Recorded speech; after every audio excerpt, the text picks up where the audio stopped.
Nakatakdang dumalaw po si Pangulong Ferdinand R. Marcos Jr. sa burol ng yumaong si Migrant Workers Secretary Susan Ople sa Taguig ngayong gabi. Kumuha tayo ng update kay Noel Talakay. Noel?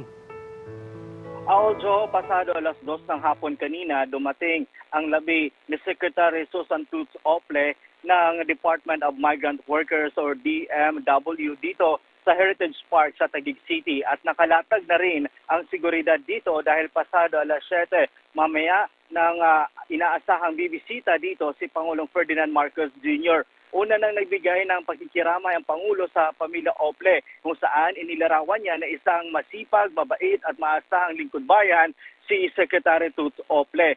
Kinilala rin ng Presidente ang mahalagang ambag nito sa sambayanan bilang kalihim ng DMW. Si Secretary Toots ay bunso na sa 7 anak ni dating Senator Blas Ople na naglingkod rin bilang Labor Minister sa administration ni dating Pangulong Ferdinand Marcos Sr. Kahapon. Sa edad na 61, pumanaw na ang kalihim at magtatagal ang kanyang mga labi dito sa Heritage Park hanggang sa August 29. Magsisimula ang lamay ng alas 6 ng gabi.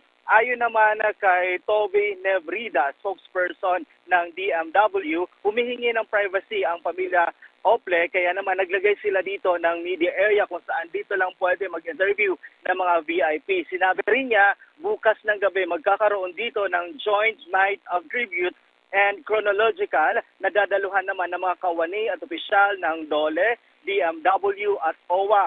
Dumating na rin dito sina former Senate President at former House Speaker Manny Villar, Department of Tourism Secretary Cristina Frasco, Congressman Ron Salo ng Kabayan Party List, former President at ngayon Congressman Gloria Macapagal Arroyo, President or Philippine Airline President and CEO Captain Stanley Nang, Department of Foreign Affairs or Assistant Secretary Paul Raymond Cortez. Yan muna ang update dito sa burol ng kalihim na si Toots Ople dito sa Heritage Park. Balik sa iyo, Aldo. Salamat, Noel Talakay.